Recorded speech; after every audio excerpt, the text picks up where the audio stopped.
Hello everyone, good morning. সকাল সকাল আজকে আমার হাজব্যান্ডকে রান্নাঘরে ঢুকিয়ে দিয়েছি।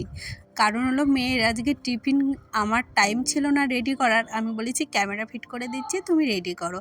আমার মেয়ে দেখি পাউরুটি দিয়ে বাটার দিয়ে বেশ ভালোই খায়। আর ওকে টিফিনের জন্য দিয়েছিলাম ম্যাগি। সকালে একটা পাউরুটি খেয়ে গেছিলো, আর যে কটা ছিল আমরা বাড়ির সবাই মিলে খেয়ে নিয়েছিলাম। দেখো আমি চলে এসেছি, কালকে রাতে ফ্যান জল ছিল না, সেটাই গাছের গোড়ায় দিতে।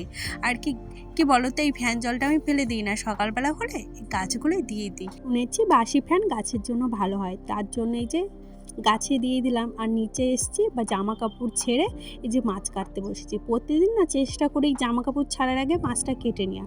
যদিও অনেক দিন মাছ কাটি না, আমার হাজব্যান্ড যেটা থেকে আনে না মাছটা কেটে দেয়, কিন্তু এই যে বাড়ি থেকে যেদিন আমি মাছ রাখি সেদিন বাড়িতেই কাটতে হয়। তারপরে এই যে সব কাজ টাজ কমপ্লিট করে এখন একটু স্কিন কেয়ার করছি। যতই যাই করি না কেন এখন চেষ্টা করি নিজের একটু স্কিন কেয়ার করার, নিজেকে ভালো রাখার আর কি। জানো তো, সবসময় নিজেকে ভালো রাখবে, তবেই তোমার সংসারে দেখবে কাজ করতে ততটা কষ্ট লাগবে না। আর সংসারের কাজটাকে তুমি যদি কাজ মনে করো তাহলে ভীষণই কষ্ট হয়। তুমি বলবে এগুলো করতে করতে না আমাদের অভ্যাস হয়ে যায়, সেটাকে আর কাজ মনে হয় না, ডিউটি যেমন। যাই হোক, আজকে ফুলকপি রান্না করেছিলাম। আজকে আমার একটু দেরি হয়ে গেছে বলে দিদি না কেটে দিয়েছে। আর কেটে দিলে কি হয় জানো, একটু তাড়াতাড়ি রান্না বাড়া হয়ে যায়। দুই উনুনে চাপিয়ে দিই। বাইরে ভাত রান্না করেছি, কাঠের উনুনে এখন রান্না হচ্ছে ভাতটা। আর আমি যে সবজি রান্না করব সেটার আর টাইম হয় না। কেন বলো তো, ওই যে সকালে তাড়াতাড়ি ও যে অফিসে যাবে, ওর জন্য রান্না করতে হয়, আর টাইম পাই না। আর ইচ্ছা আছে খুব তাড়াতাড়ি ঘরটা কমপ্লিট করব, সেই প্ল্যানিং চলছে। জানি না আদৌ কতটা হবে। ভেবেছি নিচে টাইলস বসাবো, প্রথমে ভেবেছিলাম মার্বেল বসাবো, তো সেটা আর হলো না। ভাবলাম না, মার্বেলের থেকে টাইলসই ভালো। আচ্ছা বলো তো কি বসাবো বুঝতে পারছি না, কোনটা বেশি ভালো। যারা লাগিয়েছো তারা জানবে। যদিও আমি বাথরুমে তারপরে কিচেনের নিচটায় আমি মার্বেল লাগিয়েছি, বাট এখন ভাবছি আমি টাইলসই লাগাবো, আমার মনে হচ্ছে। যাই হোক, দেখো তোমাদের সাথে বলতে বলতে কথা বলতে বলতে আমার রান্না হয়ে গেল।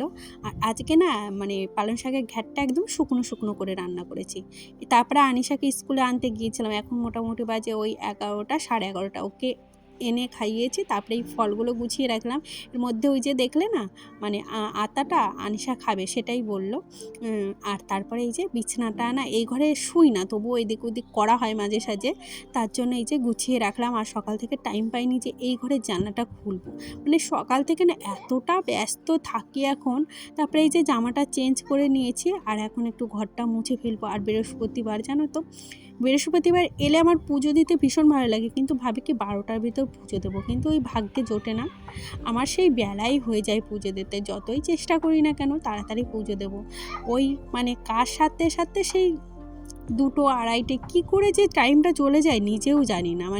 এত চেষ্টা করে তাও চেষ্টা করে পারি না। সেই কটায় উঠি, ভাবি আর একটু সকালে উঠবো, কিন্তু উঠতে পারি না কেন জানো তো, রাতে অনেকটা রাতেই ঘুমাই। আমি প্রায় 11টায় ঘুমাই, তারপর 5টায় আমি আর উঠি না। আমি ওই 6টা 10 15-এ উঠি, যেহেতু উঠোনটা ঝাঁট আমার ননদ দেয়।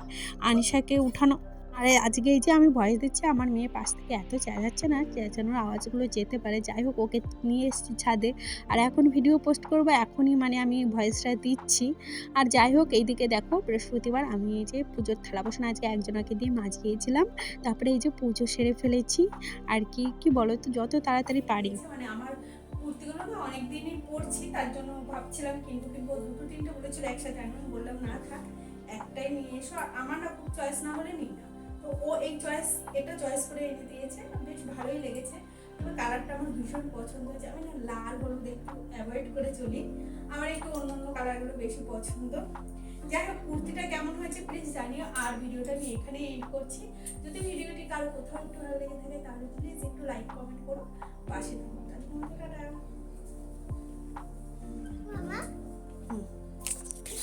চলো।